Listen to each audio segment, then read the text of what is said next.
بنیادی طور باندې دا به ګورو چې دا انتخاباتو سلسله چې کومه شروع ده او دا کم اتم تاریخ باندې چې مونږ کم د قومي اسمبلی او د صوبایي اسمبلی ممبران به منتخب کوو چې دا د کم مقصد لپاره مونږ منتخب کوو.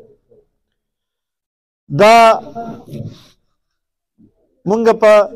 قومي اسمبلی کې او صوبایي اسمبلی کې خپل د علاقې وکیلان ټاکو چې هغوی هلته کې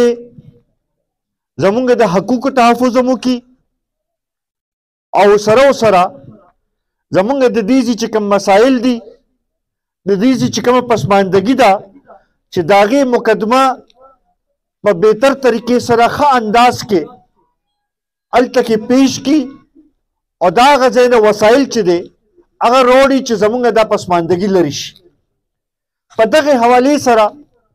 که مونږ وګورو او دا کم امیدواران یا مختلف پارټۍ چې کم د الیکشن میدان ته راوتي دي نو دا به ګورو چې څوک د دې لایق دي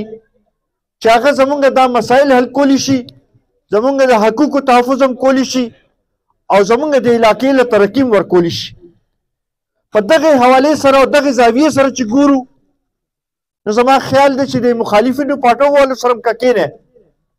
نو ده ته به دا وایي چې که د کار تمه کوئ نو هغه د ملي رهبر جناب آفتاب احمد خان چیرپون وکړئ، د قومي وطن پارټۍ نه وکړئ. نو بیا عزتمندو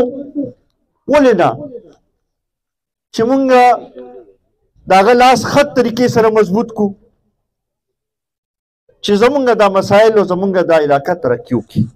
مسایل حل شي. په دې باندې غور کول پکار دي. دا پیغام کور کور کوڅې کوڅې ته رسول پکار دي چې که مونږ دا غواړو چې زمونږ دا علاقه ترقي وکړي، مونږ دا غواړو چې زمونږ د دې علاقې نه پسماندګي لرې شي، که مونږ دا غواړو چې د بجلی نظام ټیک شي، که مونږ دا غواړو چې دلته کې سوی ګیس راشي، که مونږ دا غواړو چې زمونږ بچو ته روزګار ملو شي، مونږ دا غواړو چې زمونږ بچو ته د تعلیم او د صحت سهولتونه ملو شي، نو بیا د هغې لپاره همدغه یوه لار ده چې هغه د قومي وطن پارټۍ لار ده، هغه د ډیوې لار ده، هغه د شهید وطن حیات محمد خان شیرپو لار ده، هغه د ملي رهبر جناب آفتاب احمد خان شیرپو لار ده. په دې هم سوچ کوو وروڼو اوس خو ډېر خلک آزاد ولاړ دي. د آزاد خلکو که وګورو نو نه منشور شته، نه نظریه شته او نه د مستقبل پته لګي چې کوم ځای ته به ځي او کوم ځای ته به نه ځي.